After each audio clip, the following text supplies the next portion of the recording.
Dia iny fanadihany koa no mitondra antsika ho any amin'ny taranja baolina lavalava rehefa ny fanolana nandritra ny andro maromaro zareo. Avy eo amin'ny malagasy rugby sy ny analamanga rugby dia raikitra ny lalao tamin'ity faran'ny herinandro ity satria dia ny fiadina ny tompon-daka ny ligina analamanga no nandeha izany dia andro voalohany tanterahana tetsy amin'ny kianjan'ny Malakama feno hipika ny kianjan'ny Malakama izay nivoaka amin'ny endriny vaovao izay kianjan'ny tontolon'ny taranja baolina lavalava tamin'ity androany ity. Lalao isan'ny nalasan'ny maro tamin'izany ny fihaonana teo amin'ny TFA sy FTM ary ny Tammanoso be sy ny IRC vokatra ny avaka kosa tamin'ity andro voalohany ity inanamitsanana ny 15 family ny 3FB tamin'ny isa mavesatra. Niseho tamin'ny endrika vaovao ny kianjan'ny Malakama mandray ny andro voalohany amin'ny fiadinan'ny tompon-dakan'ny ligina lamanga taona 17 feno hipika tsy nisy hodiavina ny nanamorona ny kianja tonga maro be ireo mpijery sy mpakafy taranja baolina lavalava namaly ny antson'ny ligina analamanga. Ny lehibe ny faritra analamanga Andriamatongo Rantorakotona Nahary no nanokatra ny lalao nandaka ny baolina voalohany. Tsy nisy tonga ny atrika ity lanonam-panokafana ity sy ny fiadinan'ny tompon-dakana analamanga ity zareo avy eo amin'ny malagasy rugby na dia iray aza na dia nahazo fanasana amin'izany aza araka nambarany zareo avy eo amin'ny analamanga rugby. Tsy nipotra araka izany ihany koa ireo mpitsara sasatsasany izay somary nahavarina ny mpitantana ny ligina analamanga ihany ny fihetsika izy ireo. Lalao isan'ny nandrasan'ny maro ary tamin'ity andro voalohany ity ny fihaonana teo amin'ny Tammanoso be manao akanjo mainty amin'ny sary sy ny IRC manao akanjo mavo. Ny sarakady sala 7-20 no 7-20 ny rotota ny adiny lalao ary azo lazaina ho ny fandana tsara.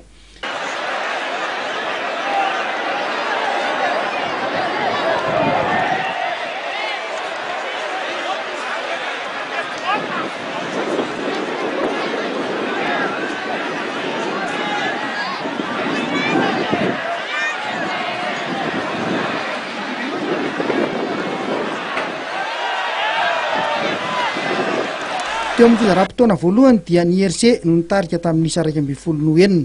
Hors-jeu roa voatsara sy baolina nentin-tanana antonga ny radadatoa ny tokony ny IRC 2.20. Hors-jeu roa kosa no voatsara ny Tamma izay ny tokony enina. Teo amin'ny fikarakarana tamin'ny ankapobeny dia nizotra araka ny tokony ho izy ny andro voalohany hoy Andriamatoa Andry Ravelojona.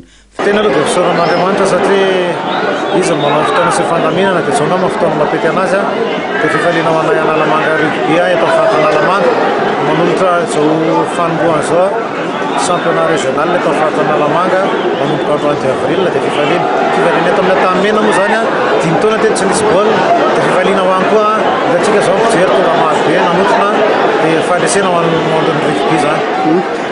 Manao ahoana ary zany no endrikendriky ny toy ny fandaharam-potoana aorinan'ity andro androany ity? Ny lalao zany dia ity amin'ny herinandro zany dia manondra ny baolina be zany dia repos kely zay c'est satria baka 23 misy le championnat d'Afrique dia amin'ny 30 ilay prendre le championnat 30 avril. Lamina tsara tsy nisy olana mizotra araka ny tokony ho izy ny fandaminana rehetra teto Malakama. Mizotra araka ny tokony ho izy zany dia lohany analamanga rugby.